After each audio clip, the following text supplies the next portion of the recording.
Enjoy. And also just another note of housekeeping that we're recording this so that we have this after the fact, but it's not a live televised event or anything. But we thought, actually there was so much interest around process improvement that when the steering committee was doing some programming around what we wanted to see as programs delivered across campus, we had 3 separate groups working, and this was the only topic that came up in each one of the 3 groups. So there's a lot of interest out there around process improvement. It's great to see so many people here. So thank you for coming out in the rain, and congratulations for finding this room and this complex environment. You all did a great job. We'll try and process improve the layout of the building some other time. But it's my pleasure to be here to moderate the event today. And so what I'm going to do is I've got some questions that I'm going to ask our panel, who will be introduced to you shortly. And we'll do a mix so that we can get to your points of interest, and then we can also include the panel's points of interest, things they want to impart to you. So we'll ask the panel a few questions and let them speak. Then we'll turn it over to you and see if you have questions you'd like them to answer, and we'll kind of go back and forth between if that's all right with you. So the style is relaxed and everybody looks relaxed, so that's all very good. By way of a quick introduction to myself, I work in the Office of Organizational Effectiveness, and I sit on the PCMC steering committee with Chris and a few others who are here today. And so our Office of Organizational Effectiveness is also very interested in rallying some momentum behind process improvement. I'll talk to you a bit about that at the end of the session. So thank you for coming again. And I'm going to introduce Matt Larson, Teri Devich, Sarah Patterson, and I'm going to let them tell you a bit about themselves, their background in process improvement, and maybe how they got into that field, so you get a better sense of them in the space of process improvement. So I'll turn it over to Matt. Thanks. Hello. Good to see all of you. I am Matt Larson. Do you have a microphone? Sorry, I did not. It's going to be a quiet video. Matt Larson. And how I got into it's kind of entertaining in that I really didn't want to. I was busy, and I got called into an office and said, "You're going to black belt training on Monday," and it was Thursday or Friday. So I spent the weekend trying to figure out how can I get out of this, and then I realized I read about a few tools, and I thought, well, I wish I would have had those tools. And so then I went on Monday and thought, I'll talk myself out of it by the end of Monday if I don't like it. And so I ended up there Monday through Friday and really got hooked. And it was the beginning of a 5-week training class. And I've been doing it ever since, just because I think I'm wired to always challenge the status quo. Whatever we're doing could be better. And if you start from that, it's a lot of fun trying to get better. So I'd say that kind of wraps it up for me. Great. And Teri Devich? Hi, everybody.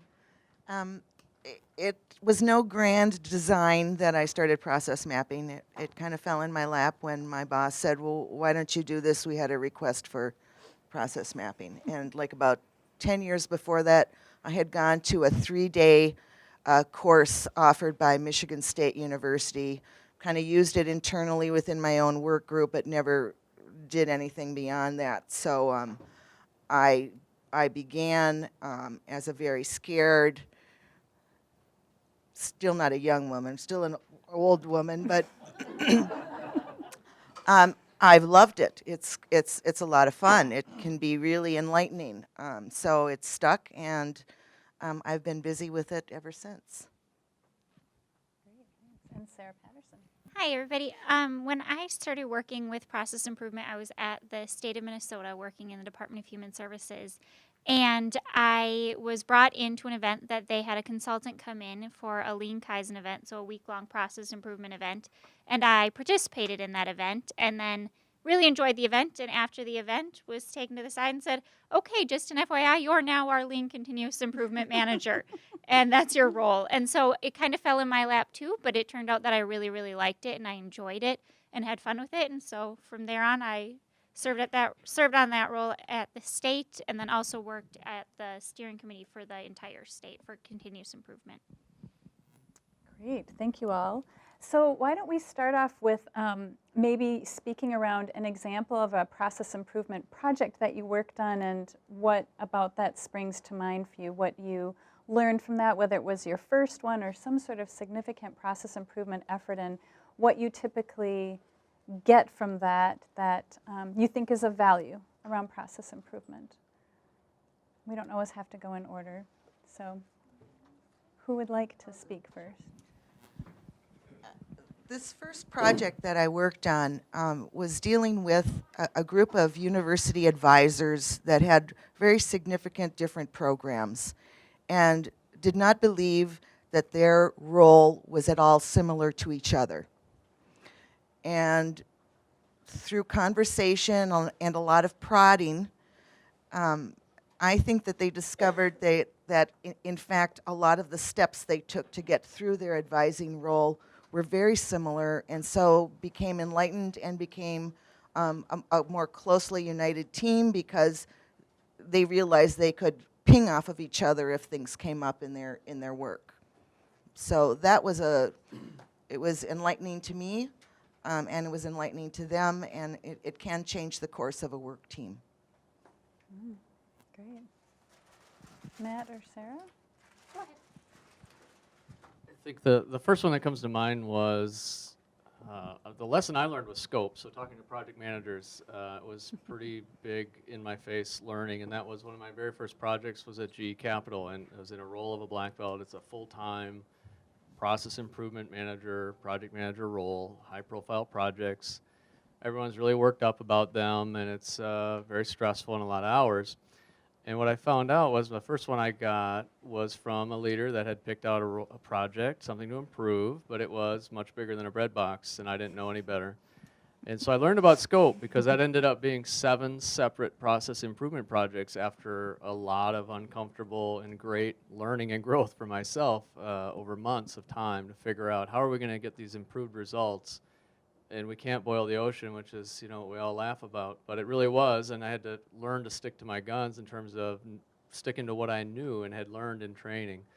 And so not only did I learn scope, but I also learned that a lot of leadership didn't like each other, that particular organization. And that was new to me. I now was told I had to figure that out. And I thought, I'm pretty sure that's above my pay grade, but what the heck? And I just jumped in, and I had a lot of fun with it because I got to make a lot of additional connections with people that really were passionate about what they did, and I learned how to build bridges, is what I found in retrospect. Not at the time. It just felt like I was hitting my head against the wall all the time, not making much progress. But we did end up with 7 successful projects and pretty dramatic financial results that were improved. And so I also learned at the end that one way to make yourself a very valuable part of the organization is to make your executive leaders look really, really good and help drive improved results for them. So they still call me to this day. So it's powerful. Great, thank you. I would say my most memorable events or process improvement projects were ones where when you first started working with a group, they sat down on that first day and said, I don't know why you're here. Our process is extremely streamlined the way it is. We can't get any more efficient. We've been doing this for 20 years. You know nothing about our process, so who are you to come in and tell us that we can make it better? And really, when you're leading a process improvement effort, you're not the one that's going to fix the process. You're not the one that's going to come up with the great ideas. It's the people in the room. But it's getting them over that hump of realizing you may have been doing this for 20 years, but there's probably room for improvement. And the most fun events are the ones where you really see the light bulbs go off for people, and all of a sudden they're like, oh, yeah, I guess that is kind of silly that we do that. Or this does go around 3 loops, and we really don't need to do it 3 times. So those are the ones that are the most fun and the most exciting. Thank you. So I'm going to probably do a no-no and ask a double question here. So one question would be, do you feel that you have to have some training to be grounded in process improvement? If so, what is that to be able to start? And then simultaneously, how would you start a process improvement effort? And so we're looking at that starting nugget, but I guess I wanted to hear from you if you think that you have to have some formal training or some kind of training or grounding in this to get started. And then when you do get started, how do you start a process improvement project? Who would like to go first? Whoever has a bright idea. Go ahead. No, you're in the middle. I don't know if this really gets to what Leah's asking, but it might. I think it's helpful if you have some background information about significant steps in facilitating a process mapping effort, and there's a lot out there online. I know that there's training that would have benefited me, and I didn't have it, so I kind of learned under the gun. Should I talk about what I think people might Yeah, benefit? yeah. Okay. So I jotted down some notes this morning that I thought, first of all, can I have a raise of hands for those people that are thinking about wanting to do process mapping but have not done so yet?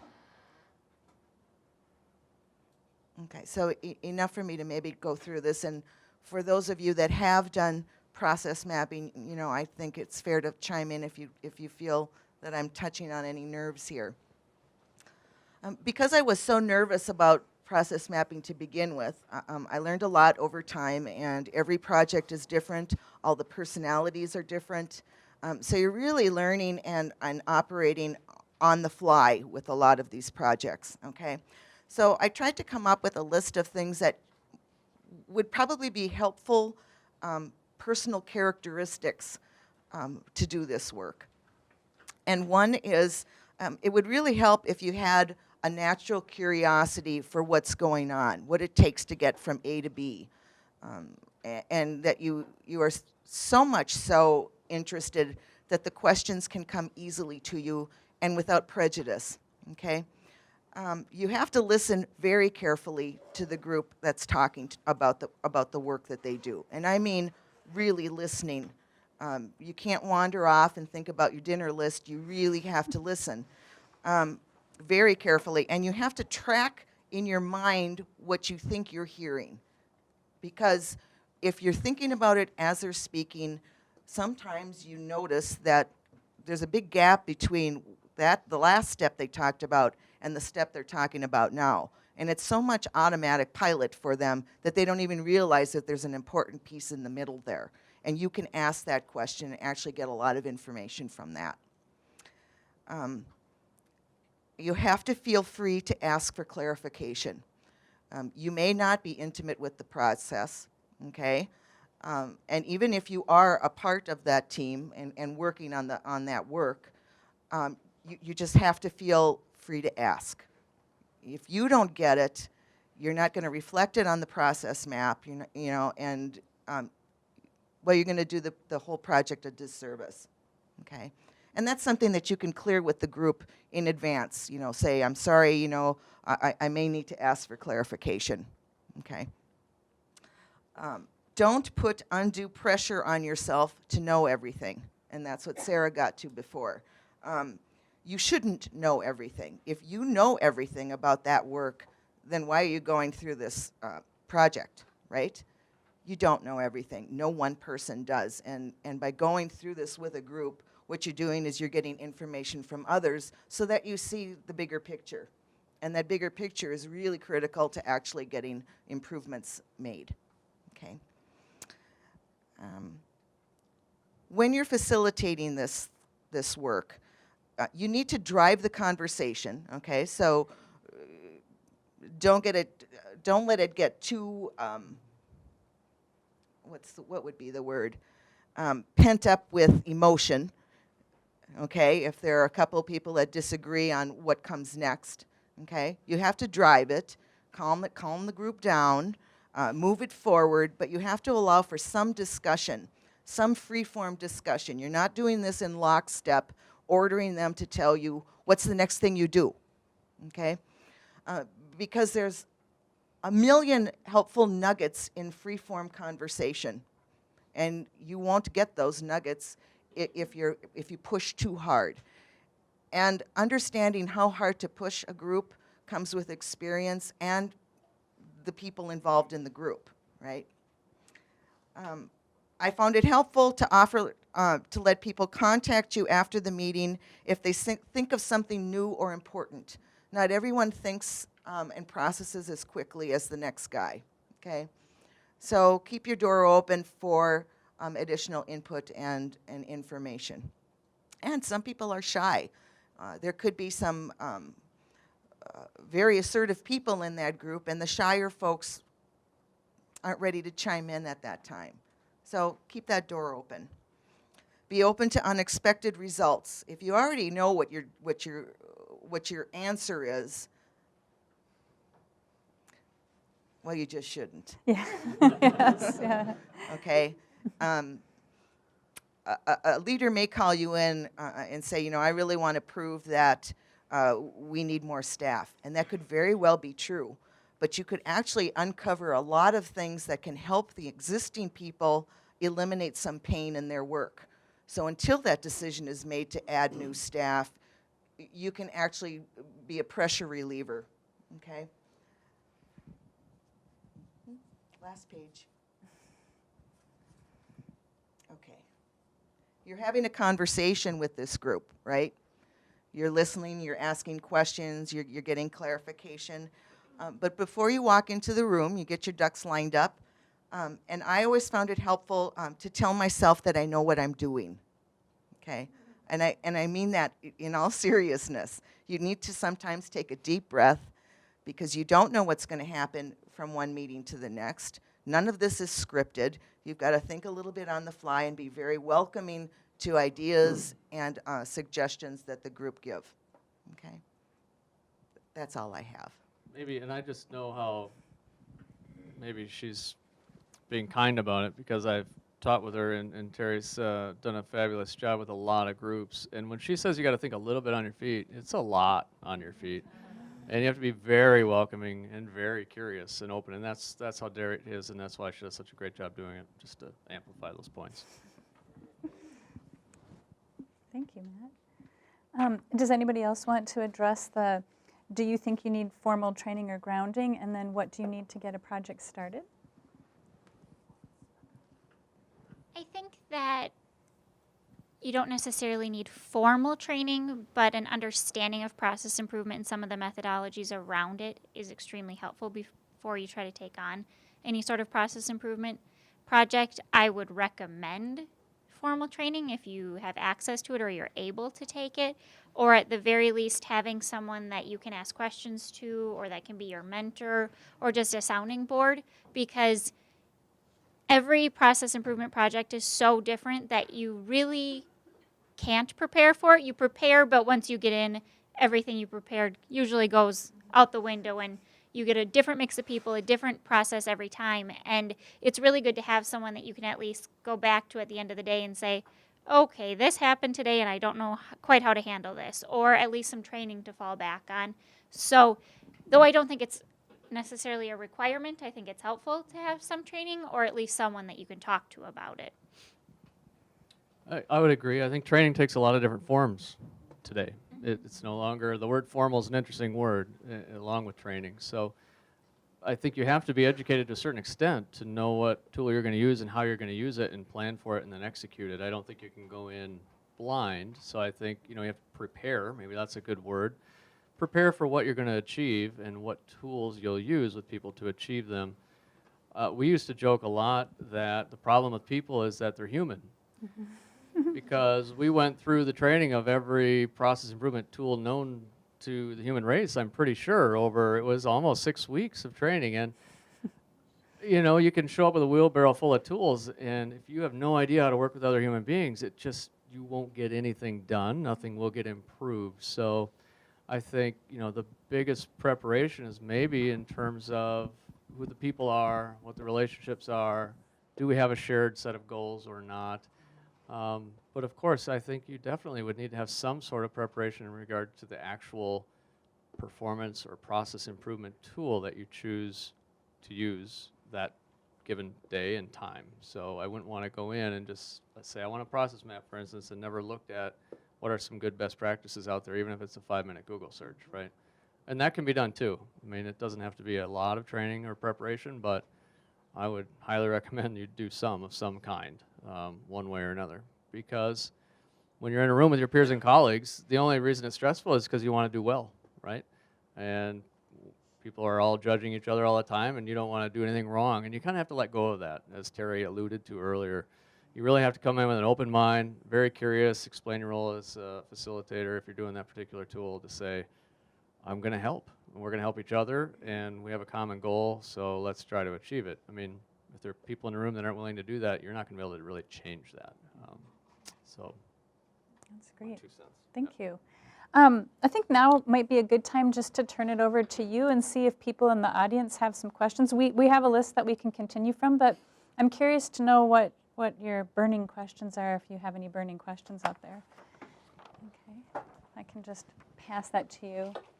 Thank you. You just speak. It's on. It's just on all the time. How do you get people to do their work when you have no control over them?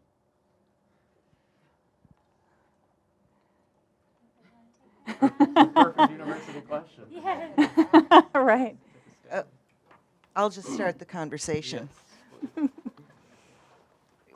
First of all, you have to be asked in. You know, you have to have someone saying, "Yeah, I'm going to support you. Let's look at how something could be improved." This is a tough question, but hopefully, the project is endorsed. The group is brought together and informed of the goal of the work by someone other than yourself, if you're not supervising them. This is a little off topic, but there have been times when I have had to ask the leader to make a change in the makeup of the group because of an individual that just was not going to play and was going to do anything possible to derail the project. Very rarely. One out of maybe 2,000 people that I've worked with as part of process mapping groups. But you may need to be able to do that. So I don't know if that really answers your question, but one thing that I prefer when it comes to process improvement is I really prefer to work with groups that I have absolutely no prior relationship with. I like to go into areas that are not, it's not my team I'm working with, it's not people I'm supervising, it's just essentially random people to me.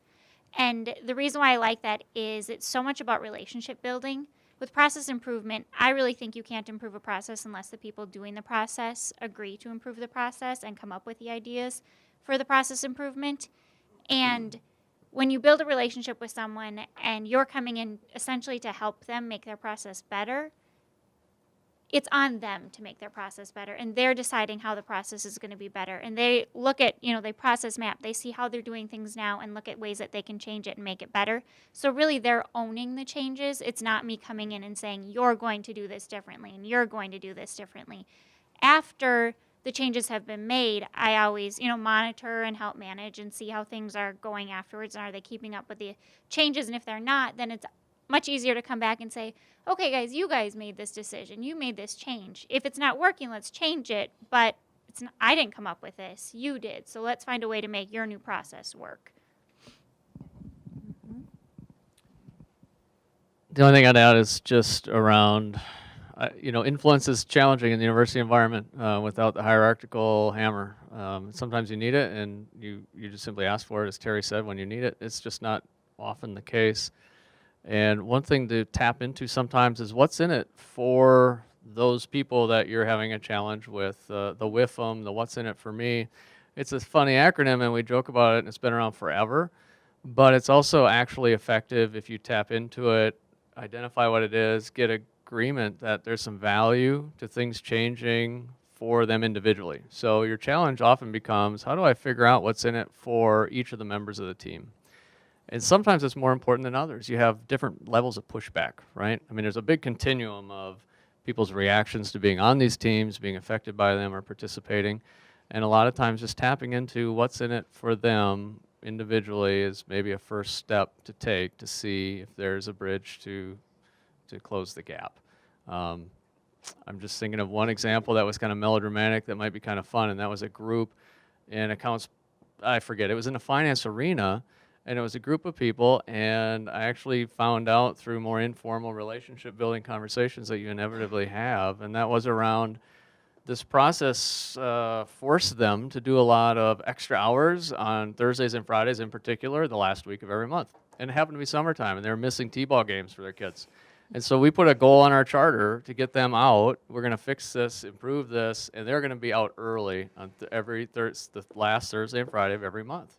And they didn't think that was possible, and they laughed. But we put it on. We actually wrote it on the document. You know, the leadership saw it. It didn't matter. That was a meaningful goal for them, and it helped drive buy-in for the rest of it. So, just a different way to think about it. Interesting. Excellent. Would you mind just passing that down? I think we had another question down there, Geraldine. Is that okay?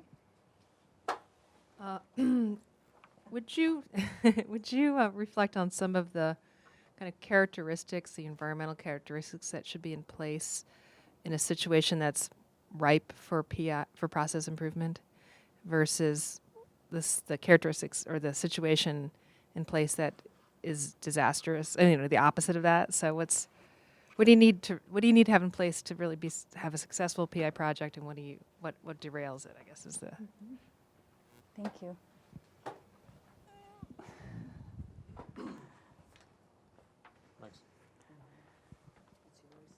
Mine? Okay, well, let's throw a few things out and see.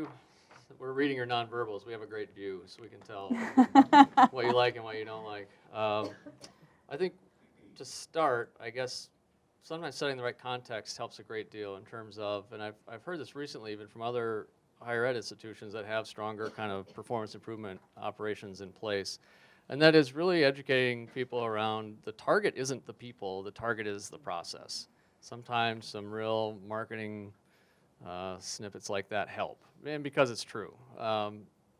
Life can be better if we do things differently. We all know that. We can't figure out how to do it differently. Let's collaborate, target the process, make it better, and take some of the pressure out of the valve. Is sometimes, well, we're doing process improvement work. That means we're going to lower our FTE levels, and that's a fear. So just put it right on the table, the unvarnished truth, get a leadership member to state it. Look, we're targeting the process, not the people. And places like University of Wisconsin-Madison have found great success in that culturally as they spread that, and then walk the talk, right? Make sure that that's actually true.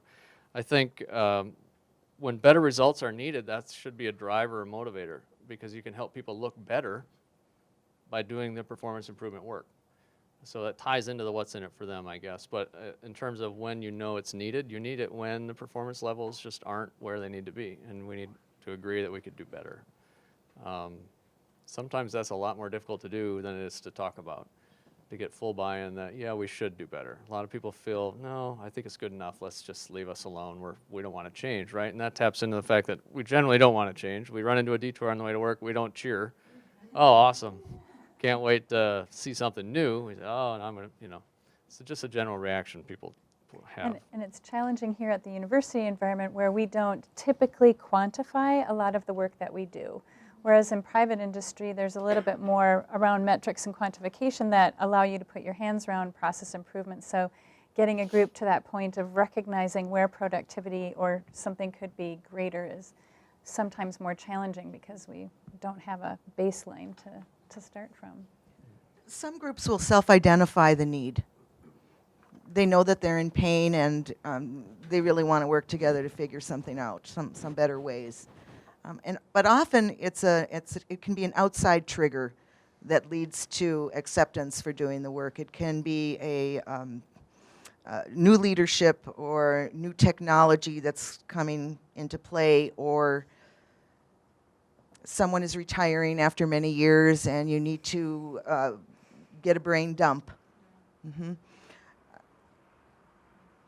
Also, another really big trigger is if there's been a customer survey effort and the results that came back that the dean has seen aren't what they want to see. And so it just notches up the need a little bit, and it's pretty tough to escape from data. I'll just jump on that with one more thought to share if it's helpful, and that was the question centered around what makes for a successful formula. And I've always kind of gone by, and I coach and mentor a lot of process improvement teams and groups that try to come up with projects and then train people to lead the teams, is always have this three-legged stool in place, which is have the right sponsor for the project in the organization that can remove barriers culturally, politically, financially, resource-wise. Get the right sponsor for the project. That means that that project's important to that person. It's a strategic priority. It's got strategic alignment. You don't have to go into all that. Just, what is the right sponsor? Who is the right sponsor? And then what is the right project? Is it defined correctly? Is it scoped appropriately? The right project, is it the right content? Is it the right, do you have the right goals to help the right sponsor achieve his or her agenda? So right sponsor, right project, and you really need the right person to lead it, right? That's the elephant in the room. There needs to be someone, and that's why you're all here. You need someone that has a curiosity that Teri speaks of. You need someone that has, an interest in developing their facilitation skills continuously, better and better and better, and has the kind of the nerve and the willingness to, take a leadership role in terms of the project, no matter how big or small it is. It could be a Kaizen event for 6 hours. It could be a process improvement project that may take 7 months, or anywhere in between. You need the right person, with the thick skin and ability to deal with different personality types and some patience and an open mind. So I've always kind of gone by that rule of thumb, and if you get those three in place, you really amplify your likelihood of success, in my experience. And I would always recommend, if you're really wanting to bring process improvement into your area, to start with something small and manageable. It's really easy to say, X is our biggest process and it's really time consuming and there's tons of problems with it. Well, you don't want to bite off more than you can chew to begin with. And to get people on board that maybe aren't on board, you need to show success. And so it's easier to show success with a smaller, biting off smaller pieces first and then moving up to kind of the bigger issue at hand. Great, thanks. So another question that we have to ask is, what process improvement tools do you find most effective? So if you have like a favorite or a couple that you think are great, could you speak to that? So many good friends. Yeah. Well, I don't want to steal Teri's show because she does a lot with process mapping, but I would say process mapping is one of my favorite tools to use. I think that it's really hard to talk about a process unless you see it on paper and can really visualize all the steps in a process. And that could be swim lane mapping. There's various different kinds of process mapping that you can do. But I think in order for everyone to be on the same playing field and everybody to fully understand what they're talking about, it's best to have a process map out and then say, okay, what can we change or where can we make improvements on here?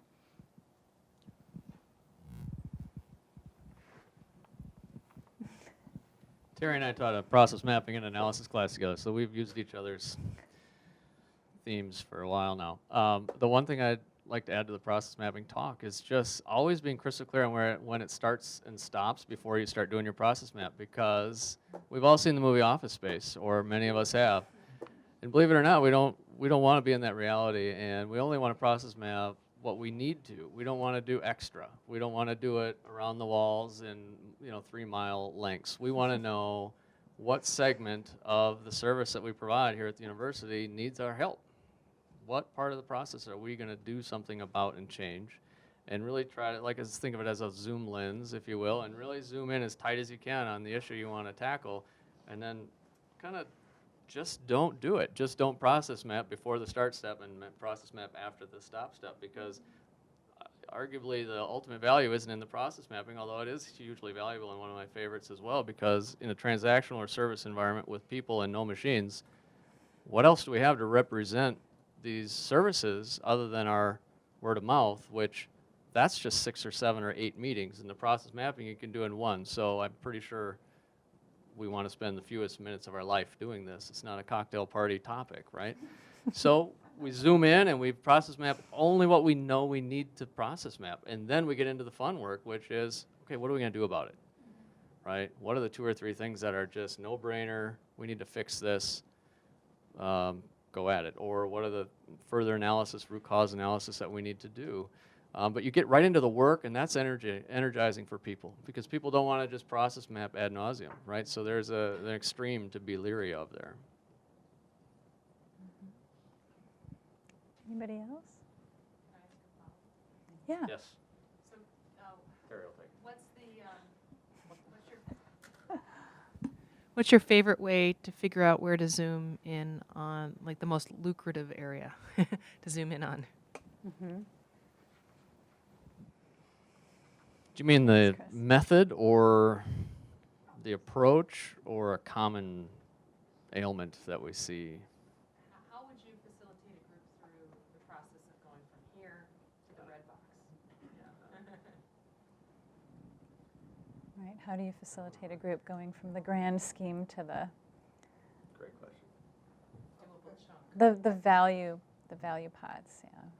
Off the top of my head, I'm thinking that in the discussion that you have with that group in doing the significant steps that show you that step number 5 is where you really need to drill down into, the conversations that you have in doing the initial mapping are going to lead you to know somewhat where you're going to need to drill down.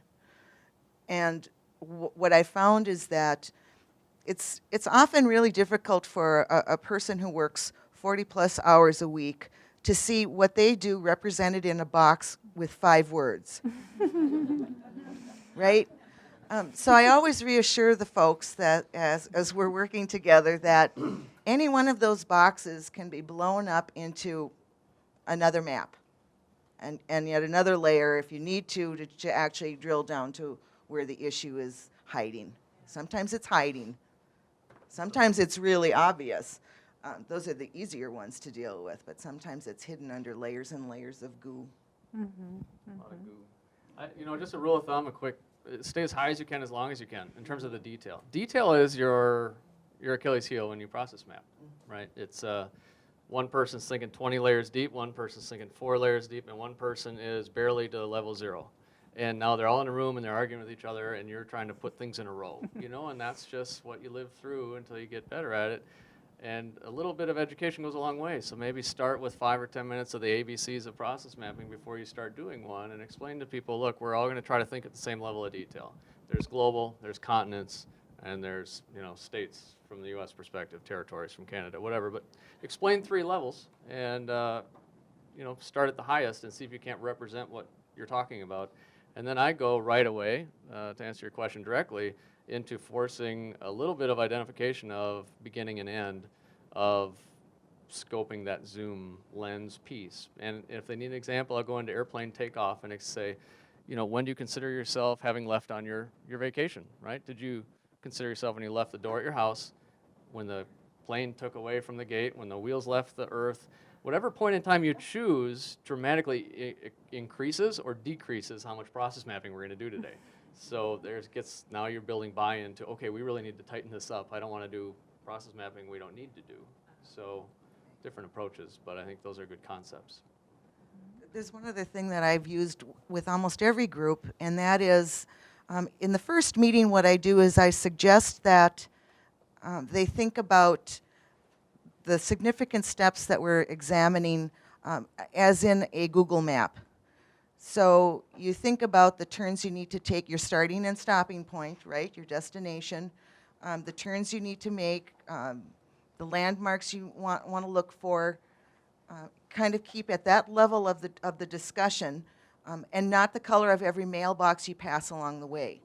Although it's very tempting when that is your bread and butter to zoom in on what you do, and that's legitimate. But for the purposes of this exercise, you kind of need to stay at the Google Maps level, at least initially, right? And it's actually worked, because there have been discussions, teams have been working this through, and someone will say, oh, I think I just talked about a mailbox. Okay, so it really helps you to kind of put it in to a framework that people are intimate with. So here's a follow-on question. Did you want to say something, Sarah? Here's a follow-on question in a way. How do you, or how have you addressed people's reluctance to share their dirty laundry? Or, how do you get them to open up about processes they might have been involved in that may not be the best? I think that's really where your skills as a facilitator come in. I always try to be extremely humble and make fun of myself in an event. So I, give examples of things that I found out about my own day-to-day work and how something that I did was useless, or looking back on it once I thought about it, was a waste of time. And another thing is, when I do process mapping, I always make sure that I never put anyone's name on a process map. It's always a role. So you're an administrative assistant, you're a project manager. It's not Sarah that's on the wall that now has all these big red X's around her name saying, look at her job really stinks. She does everything wrong. You don't want anyone to feel like that. So I really tried to take it away from the people and just talk about the process and talk about the roles and the jobs that each role does, and not necessarily that Teri does this wrong or Sarah does this wrong. Really take it away from names. And I found that helps people to be more comfortable with talking about the process that they're working on. Great. Anyone else? Okay, so shall we open it up to audience questions again? And does anybody have a question that they'd like to ask out there? Can I use that? Oh, he's in the middle. Let's see who can get there.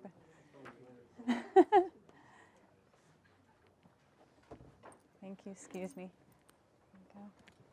I have a question about, do you have any, what are your favorite or go-to facilitation techniques for a lot of these meetings? And do you have places where you can go to find new ones to try and kind of keep things different from just the same techniques over and over and over again? Thank you.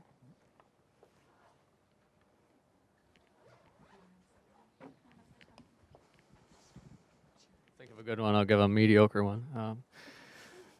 It's dry humor, so I use that when I'm facilitating. That's a facilitation technique, but I don't have any other choices. The one that I think of right away when you said that, my gut reaction was the agenda for the meeting. I've been to an alarmingly large volume of meetings at the university over the years, and I don't see good agendas, and I know how pedestrian that sounds, and I don't want to talk about it either, but you know what? I also know that it can decrease the number of minutes in my life I have to be in meetings, so that's why I like it. So it's a selfish reason. Having the topic and the outcome tells people why they're in the room and when they know they're done with that topic. And it's simple, but it's really hard to get people to use it. I don't know why. But when we're all in a room, if we're all honest, in the back of our head, we want to know why we're there and when are we done. And how are we adding value between those two understandings? And that's where the topics and the outcomes come in. I know this topic, we're talking about it to make a decision. The next topic is just to inform. Great. But then people can police themselves more effectively because of facilitators, no one's perfect. None of us are. So as a group, you gel a little bit faster if you are using really good deliverables to help facilitate those discussions, as well as just the progress. We all want progress and results at some level, and that I find that helps. The second one I'll throw out is the project charter, and I know there's a million versions of them in the world, and I'm really excited about one particular one, as all people seem to be. But I like one piece of paper. I don't like two. Everybody's life is busy, and we don't have time to read 6, 7, 8, 9-page project charters. I want to know what the purpose of the project is, and I want it in a sentence or two. I want to know what the benefits are, assuming we're successful, in a sentence or two. I want to know the exact goals, and if you haven't put enough thought into the goals, then how come you're putting all of us around the table to draft? I want to know the scope of the project so we don't have to spend 3 meetings wondering about, is it this big or this big or this big? Tell us how big we think it is, and then we'll correct. I want to know the high-level timeline and the people, and I want it in 1 page or less than 1 page. So that's a big favorite of mine, and I find it facilitates more progress in less time, in theory. Doesn't always, but I try. We're down to 1. Oh, pass it down. Take 1 down, pass it down. I would say one of my other big facilitation techniques that I rely on a lot is ground rules. When I start any sort of process improvement project or specific lean Kaizen event or anything like that, I always start with a list of ground rules. And one of those, going back to the question that we had about the reluctance to share dirty laundry, is I always have a 0 blame rule. It's about the process, not the people. So that's one of the rules. So if at any time during the event you hear somebody going, well, Sarah always does this, or Sarah does this wrong, or Sarah, you can say, hey, let's step back to our ground rules. We're not talking about people. We're talking about process. Or, a long list of ground rules that I use, but it's nice as a facilitator to always be able to rely back on that because at the beginning of any project, I have people agree to those rules, and then back, going on, you can always say, hey, you agreed to do this, so let's go back to our rules and follow them. I think another thing you have to be on alert for is what's said by the group and how it's said. So in a recent group, we were working with someone who, there were no people that were going to be laid off. It was really to collect information about a process. But one of the group members asked the person, in order to prompt some reaction, well, what if you weren't in that job anymore? And okay, that you don't, that's not a way to enlist information. And it really wasn't the case. So in that circumstance, I used humor, and I corrected the person in a way that I thought was unthreatening, right? Because you're not there to scold people either. And I said, well, how about if we phrase that to, what if you're in the south, at the south of France for summer this year? I mean, so you also kind of have to be on your toes to temper that kind of stuff, because that can spiral out of control. And you can, end up having a really critical person at the table not want to say anything, and that's not going to get you anywhere. Two last techniques, because I know your question was specific techniques. One, simple at the end, who, what, and when. Sometimes people call it the 3 W's. Start every meeting with the last, did they do what they're supposed to do by when, and then you end each meeting with any new ones collected. You build a culture around that. Again, simple, easy. Another one is sometimes it's like a plate of spaghetti sometimes in university settings where you have meetings and committees and task force, whatever we call ourselves. We like to talk about a lot of things together and sometimes randomly. And sometimes simply separating out, are we talking about a problem? Let's talk about the problem. Let's clarify what it is. Without talking about the reasons the problem happens, that can go on forever, almost a whole lifetime. So if you can kind of compartmentalize the group to talk about problems, clarify what the problem or problems are, then talk about reasons that they happen or root causes, separate from solutions. And we always are wanting to talk about solutions and how to fix things, but the alignment of those 3 things is pretty important, and we can, again, spend a lot less time in meetings if we just nail them down one at a time and work more linear fashion. Thanks, everyone. Do we have another question from the audience? Okay, I will go on to one here. You talked, I think, Sarah, you mentioned this earlier, but something about a light bulb moment. But do you have a story for the group about a light bulb moment or some kind of light bulb moments that you might have witnessed in some of the projects you've worked in?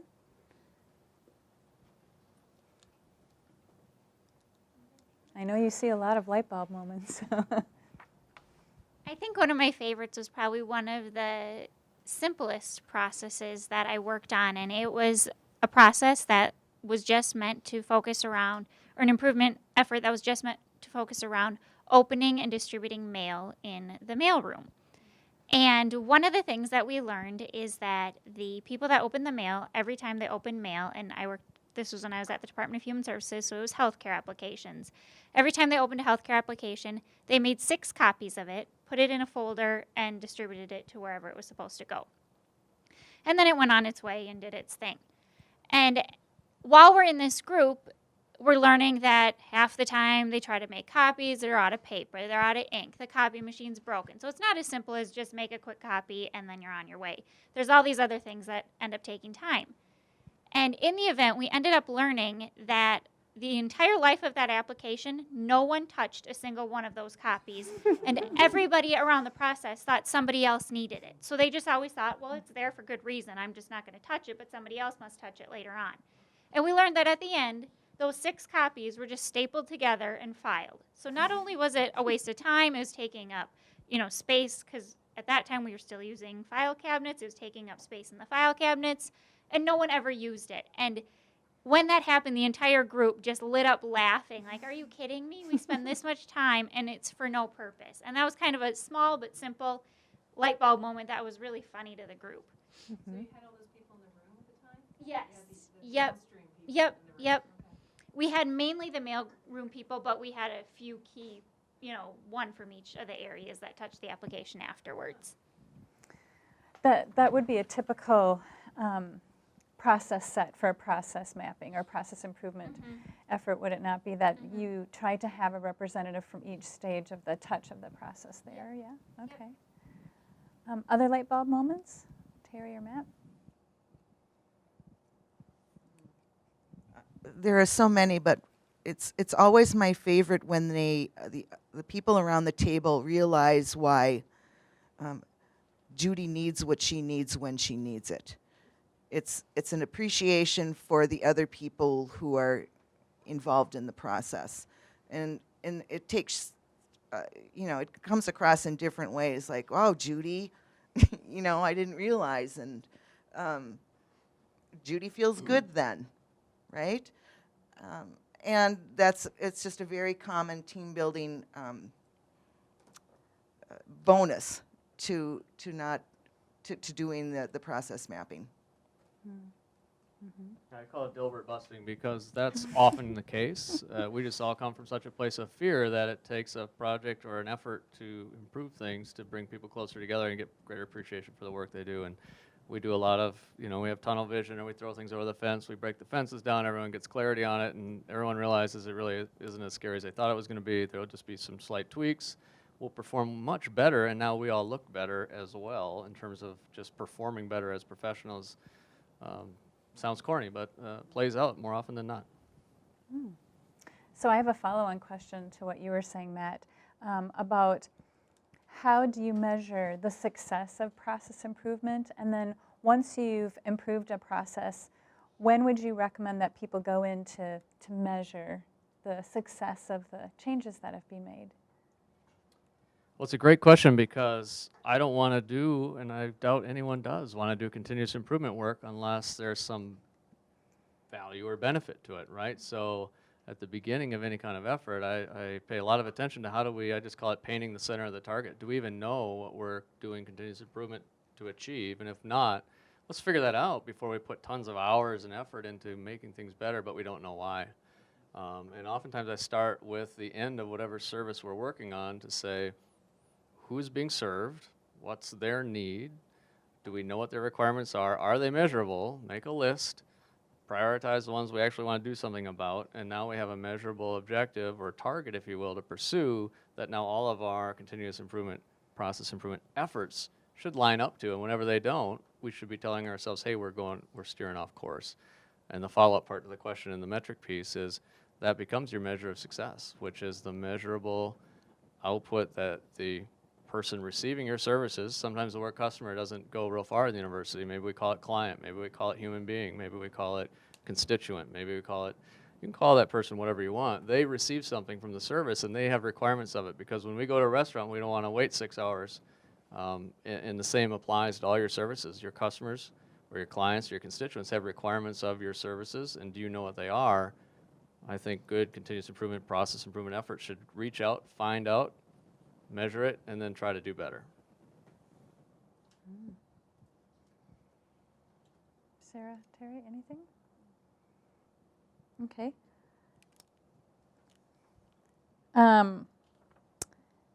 So then what does it look like when process improvement is working well? I would say when a culture begins to shift into a process improvement minded culture, people are really invigorated and they're excited, and conversations are much more open than they had been in the past. When, as Matt mentioned, we do live in a culture of fear, so you don't talk about what's hard in your processes a lot because you don't want it to be a reflection on the things that maybe you're not doing as efficiently as possible.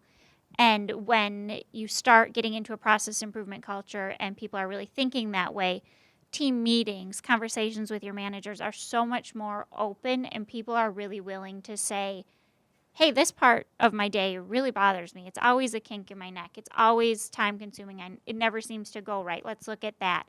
And what I noticed when I worked at the state is that once people started thinking like that, we kind of got inundated, like a flood of all these ideas of things that needed to be changed, and that's great. We couldn't handle them all quite as quickly as they came in, but that's good because at least people are thinking about it and they're willing to talk about it. And this was everybody from employees up to top-level management that really got that invigoration, and we're really excited about it.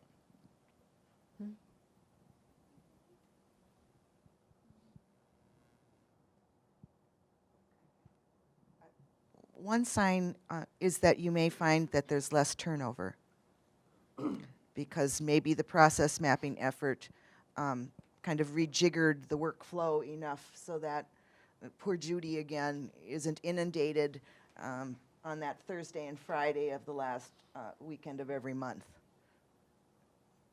Yeah, I would say, I mean, in general, performance improves. You give your management and leadership the ability to lay that claim, which I think that will never go out of style. And I think it does improve morale. It improves retention. It allows people to just put the honest truth on the table and deal with it, and that's harder to do than to talk about. And we know that up here, but it's you got to start somewhere. You got to start talking about it.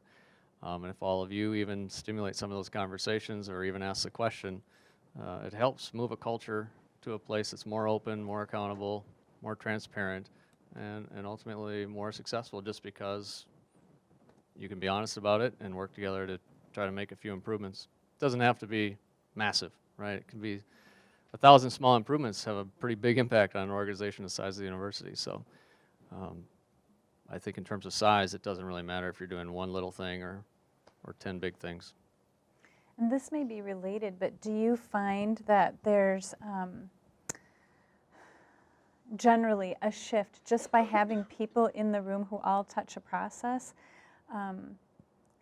Hearing, as you were saying, why Judy needs that information, you know, typically the processes that we work with kind of happen like this person does X and this person does Y and this person does Z, and the product is moving, and so X doesn't know what Z is doing. Do you find that there's some value that people, you know, also starting to make that culture shift about, oh, now I understand upstream, downstream? Or the value to having people in the room that all touch the process? I think there's definite value, and sometimes you'll find in a process that, in your example, X and Z have never even met. They have no clue who each other are. They maybe have seen a name on an email or something like that. And when you bring them in a room together and they really work on improving a process together, they're building relationships. And now when X encounters a problem, I'll probably pick up the phone and just call Leah instead of sit here and go, oh, why does Leah always do it wrong? Like, it never happens right. It's always wrong. Now that I know her and I have a relationship with her, I'll call her and be like, hey, this never seems to come right or come on time. Can we talk through this and make it better? And so it's not just the work that gets done in that room or during that project or process improvement project. It's really building the relationships after the fact that can really help make a difference even more than you can in that room in that single amount of time. Mm-hmm. Thank you. And we have an audience question from a new speaker called. So I'm just sitting here really struggling with something, and maybe you can help. So I've worked on 2 process improvement projects where the problem really was with the person, and it was so obvious that we couldn't talk about the project. You know, it was one of those things where everybody kind of knew we started it, but then nobody knew what happened to it. It was just really yucky. And that happens a lot here because we hang on to people even when they're not effective or efficient in their job. I mean, this is a cultural thing, you know, we kind of allow people to be inefficient. So I just was hoping you could shed some light or some insight on that problem and what your workarounds are, maybe? Good question. Thank you. Panel, do you have any words of wisdom around that?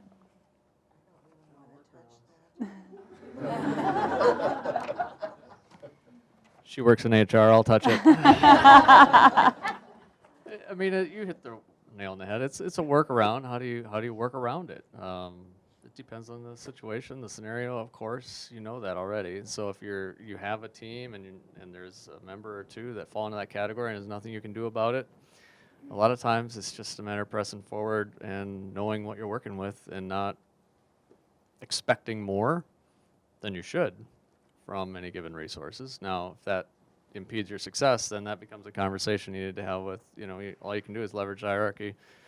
Either drop the project, change the resource. I mean, you get to the extremes, you have to kind of ask the right questions at the right time. There's no perfect workaround. There's a lot of challenges working with different types of talent when it comes to these projects of process improvement. Sometimes you get lucky and you tap into something they really like, and then you just load it up. You load their plate with what they like. Sometimes it's sure. If someone's on a project, I was coaching a team, and the team leader is really having a hard time with a particular team member, and I went to a few meetings, but it became very evident that that person really didn't want to be around people and had a real expertise with data, and they were really good at what they did, but the collaboration and everyone was really turned off by it, so it really brought the team down in terms of productivity. And so what we did is we really identified all the data-related activities we needed to accomplish for the project. We kind of lined them up, and then we made sure that we talked to that person outside of the meeting and talked about how important that work was, and if they could help us do the analysis, if they could help us do the data collection, if they could work with the IT group to pull some of the data sets and tables. And so we just really loaded the work up that person seemed to enjoy, and we gave them the forum to do it in a way that they were comfortable, and just kind of explained that best we could to the team, and they came to maybe 50% of the meetings or less, and kind of transition what I use, the language I use, and you can use whatever language you'd like, is they kind of weren't really a core team member anymore. They were just kind of a subject matter expert that we were leveraging, and we didn't make a formal announcement about it or anything like that, but we just kind of allowed the team to evolve the way it needed to evolve with that particular talent, and it worked out okay. It doesn't always. Sometimes it goes the other way, and it sounds like you have an extreme case where maybe the hard question has to be asked, and if not, you just march forward, and you can't change anything. So you just focus on the results, compartmentalize, and don't expect more than you should. I don't know. Other thoughts? I think we've seen this before, actually probably way too often, where people are called in for team building or for process mapping, and everyone knows that the reason why everyone is attending a team building session is because of Judy. Okay, and that's really not a smart use of our time, everyone else's time. Maybe somebody needs to talk to Judy, and that's not a process mapping question, that is a different type of question. And I think as a facilitator, it is your role to be able to separate those and say, X manager, you may have tried to do this as a process improvement event, but I'm getting the strong feeling this is to target Judy. And so the manager and you need to have a conversation and say, is the process improvement project really the right way to go? Or should we target the real issue and you deal with Judy however you need to deal with that issue? I think we have a question. We have a question over here. Sorry if your name is Judy. Okay. I think you might have just answered this, but I'll ask it anyway. I was looking back at my notes, and what happens if one of your legs of your three-legged stool breaks? How hard do you push to mend it, or do you want to talk a little bit about how you end a project when you didn't quite get to your goal, and it just seems clear that's what's the right thing to do? I love when that happens. Because it does, and I think it is your role to drive it to resolution, because no one wants to be in a project that starts and we don't know if it ended or was successful, right? We want to call it what it is. And the ability to just call that question onto the table and sit with, whether it be a manager or the sponsor of the project, to say, there's no longer the team leader on this team, or there's no longer any alignment with this work. It doesn't make sense. It's no longer your priority. We feel like we're working out on a deserted island. He or she may, oh, yeah, that's right. We should be utilizing this talent in a more effective way. So it's an opportunity for the institution, especially the University of Minnesota, to reallocate in a higher order level of work for all the people involved. So I think the faster that's identified and put on the table, and that's really why those legs are there. That sponsor would be the leg of the three-legged stool to really make that call, or you need to bring that to him or her and say, you know, this isn't the right work. It's not going anywhere. We don't have people on it. We don't have the resources. It's been 6 months. We thought it'd be done in 3. Let's turn this off intentionally as fast as possible because we're all looking bad here and it's not for anyone's benefit. So I just think the sooner you do that, the better. A technique I'd offer out is just a simple review on a regular basis of any given continuous improvement, process improvement project, which is a standard set of meetings that are, some people call them toll gates, some call them periodic reviews, call it whatever you want. Sit down and say, should the project still exist? Is it making the progress it should be? Are there issues that need to be addressed? Do we have the right resources? People are, you know, and do a formal one. And I'll tell you, a lot of people just work together, they know each other well, and they say, oh, we don't need to do that, we talk to each other all the time.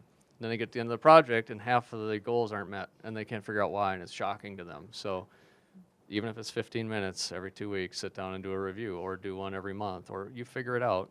But I think a standard review process for legitimacy, if you will, is wise.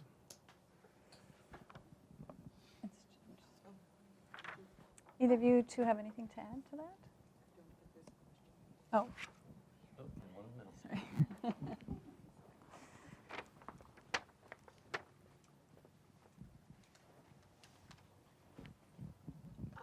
Clearly, it seems like you've all done a lot of projects. I was curious if you've ever had a project that you did the process mapping and there really wasn't that much to fix. Does that ever happen? There were, then you're confirming that, yeah, we have a great process. And Okay. I've had that happen. But there were other benefits to it. First of all, they realized that they're doing the right things at the right time. They could be applauded for that. It brings it to mind, though, why was I called in to do that? Although, those are always highlights. It's always nice to be able to tell a group, you're just doing a great job. You seem to be catching what you need to catch and moving it forward, and I think that's great. But it does happen.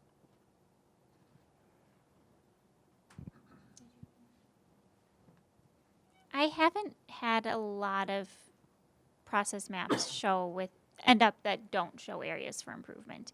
I think no one's perfect. Nobody works perfectly or as absolutely efficiently as you possibly can, and we never will. And I always say when I do any sort of process improvement event, don't let best be the enemy of better. You're just trying to get better. And I think if you dig in further enough into any process, you're going to find places that can be improved.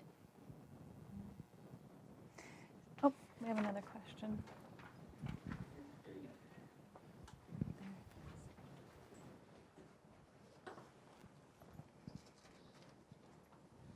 I'm just wondering, most of the time, efficiencies are sort of come at us from the top down, but have you been joined a team or a group and realized that either there's a lot of new members and you watch the processes happen and you're like, this maybe could be fixed or made more efficient, and so how to get it from the inside out up to your supervisor and say, this is what we need to bring in. How would you go about that, or how would you recommend doing that?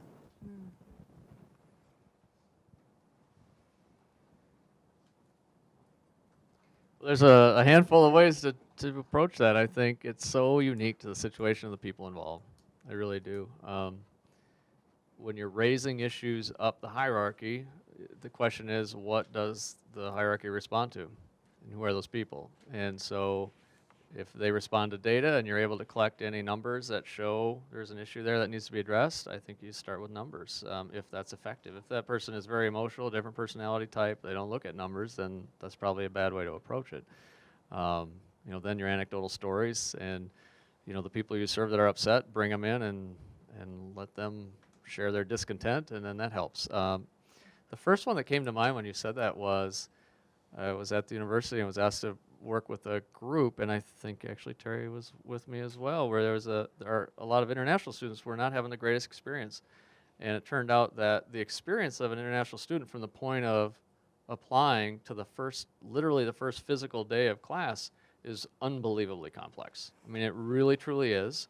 Everyone involved is doing the absolute best they know how to do, but it crossed like 10 organizations or something, right? And so we just literally didn't, the left hand didn't always know what the right hand was doing, and they would have bad experiences. And so, you know, there was a lot of anecdotal feedback and surveys and things that really drove the buy-in to do that, whereas a lot of people we came to learn that did this work always knew that, and they were always frustrated because they couldn't get these multiple groups and entities across campus to work together better.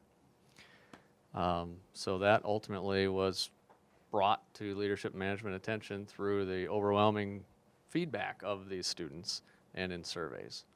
So I think there's a lot of different ways that it bubbles up, and I think if you want to intentionally bubble something up, think about where you want it to land, look at that person and their style and type and see what they respond to, and then try to devise your proposal, if you will, in that manner. And it is possible that the manager or leader is not aware that there are a lot of issues to be looked at. Okay, so I think you need to gather some data. Things like, well, how well does the current process work? Where is there pain?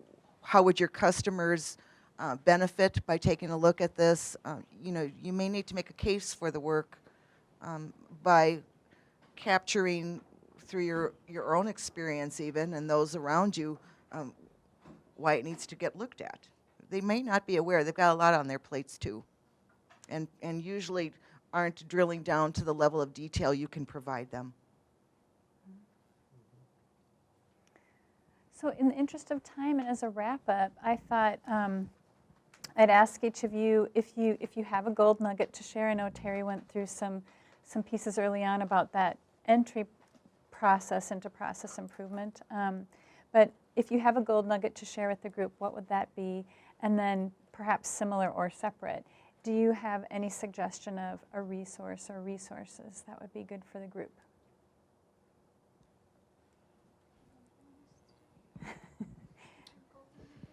Well, I think the toolkit that you're putting together would be a great place for everyone to go to and start. You know, just tools, get familiar with them, and try to identify the purpose that you're trying to serve and find a tool that fits.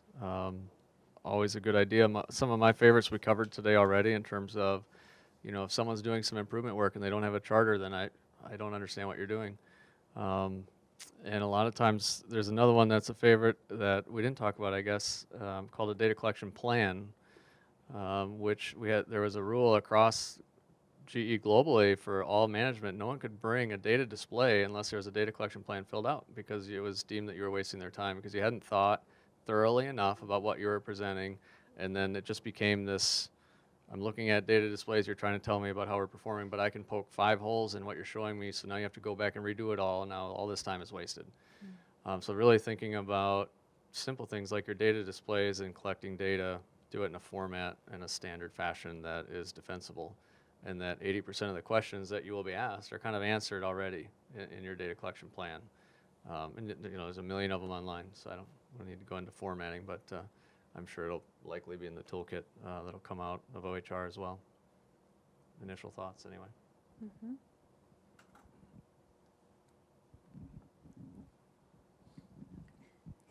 I would just reemphasize that the toolkit that Leah's putting together, I think, is going to be huge. It's going to be a really nice starting point for people. And I would also encourage you not to be afraid to start on something in terms of process or continuous improvement. It sounds complicated, it sounds hard, but it could be as simple as this desk works a lot better on that side of the room. It doesn't have to be some huge undertaking. And starting small is okay. You can start small and work your way up. So I would just encourage you, try even just in your own day-to-day work, try to think of how you can maybe make things more efficient or better for yourself, and then expand from there.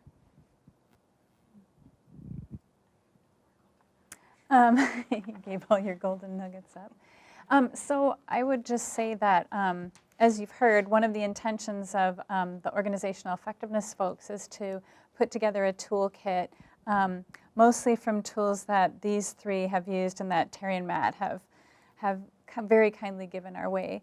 So we're going to attempt to put that into a useful toolkit, and there will be some process documentation around that too, and potentially the opportunity to join a community of practice virtually, so you can have those peer support networks and touch points that you really need to do process improvement. One of the things that we found in having conversations like that is that there's not a lot of people who do process improvement throughout the university, so it's good to see so many of you here, and we'd love to hear stories. I'd love to collect your stories, tools, resources, and connect with you, because I'm very interested in trying to collect a community around that. And one resource that I found really helpful was a little tiny book called We Don't Make Widgets, written by a guy called Ken Miller, and he lives in Missouri. And he was a management consultant who did all kinds of management consultant projects, and then somebody jokingly said to him, really, consultants only as good as like the worst disaster that you can sort out. So if you could think about the worst, project that you could possibly go into, say like the Department of Motor Vehicles in a state unit, then you could earn your salt. So he did that. And he went to the Missouri DMV, and he wrote this book as a result of seeing horrible disasters with very simple process improvement responses, and said, this doesn't have to be difficult. There are really easy things to look for, and there are simple tools to use that any person in an everyday state of mind could fix. So he wrote this book, and we were really fortunate to work with him, and I liked how he didn't need to mention Lean, Kaizen, Six Sigma, or any of these terms, but just talked about things that don't make sense and things that do make sense, and everybody collaborating together to make that happen. So that would be a recommendation that I have. I think just to add to that, We need a microphone, sorry. It's small, it's really well written, and it's by Jim Collins, and he wrote this big book, Good to Great, and it was a big book, very popular, but it was the widget-based business stuff, doesn't apply to anything non-businessy, right? So he took that feedback, and he wrote a supplement called Good to Great for the social sectors. So it's spot on for higher education and social sectors, nonprofits with real missions and not pursuing profits. It's definitely worth a read. And again, Good to Great is this big, but it's really a very small supplement, but very, I think, impactful if you have the time. Great. Thanks. Any other comments or questions from the group or from our panel then? Well, I would like to thank you all for coming, and I'd really like your help in thanking our panelists for their time and for sharing what they have.